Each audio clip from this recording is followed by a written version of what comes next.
para o centro de San Nicolás, nós queremos ter seu potencial para começar, para, entre outros, vivienda, nós temos um desenvolvimento de parte de arte, já tem uma iniciativa de setor privado, que está sendo assim, que nós mesmos contribuir com ele também. O último, nós fazemos um partnership com artistas para com a coleção de arte de post, assim nós também está invertir, queremos a visão de inversionista, nós queremos na San Nicolás, mesmo que os está tem um edifício não abandonar, nós queremos que tem um potencial econômico, tem clientela, tem um grupo de gente grande que está viva para riba de Brug, que forma eigenlijk clientela para qualquer negócio que estabelecer mesmo na área de San Nicolás. E por motivo aí também nós estamos desenvolvendo, de maneira de mencionar, o projeto que nós estamos fazendo com a aqui, a passar a fazer compra no preparatório para o projeto aqui, entre outros, e cliente nós compra para a primeira fase, nós compra cabo com o grote de a passar, e agora que mandamos a rendering não está quedando claro, se é algo que nós estamos back no seno do governo, para agora aprovar e nós podemos agora começar com a execução. Então, isso aqui não turta trabalhando com o trabalho assim, pero nós queremos ter um momento oportuno para match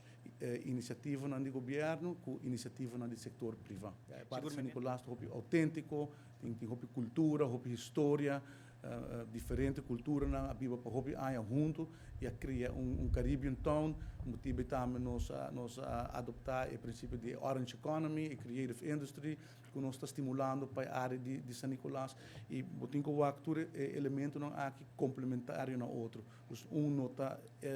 excluir que portem outro tipo de desenvolvimento, pero nós está enfocado-se, por exemplo, para San Nicolás nós quer empurrar de governo para desenvolver a Orange Economy, está algo positivo, caminho que nós por de uma roupa gente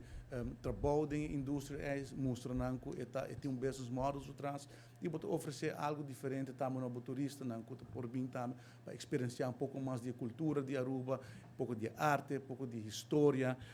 e me quer aceitar algo, me quer algo bonito que nós mestre quer empurrar. E por motivo aí nós está por exemplo focus riba é Orange Economy. Semana passada nós começar com workshop para Creative Industries, tem segundo quase 70 gente a participar. Então interesse hopi alto também balde nos gente não sei tem hora nós gosta que sei que portanto nós tem uma ideia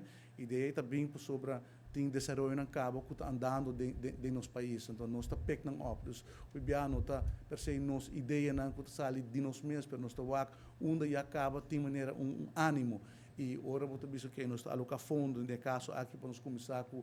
educação para o grupo aqui para ensinar para convertir na especialismo de negócio, de algo que está se placa, que por op termijn tem uma entrada de aqui. Então, o tem quase 70 gente a registrar, que participar, sei que tem interesse.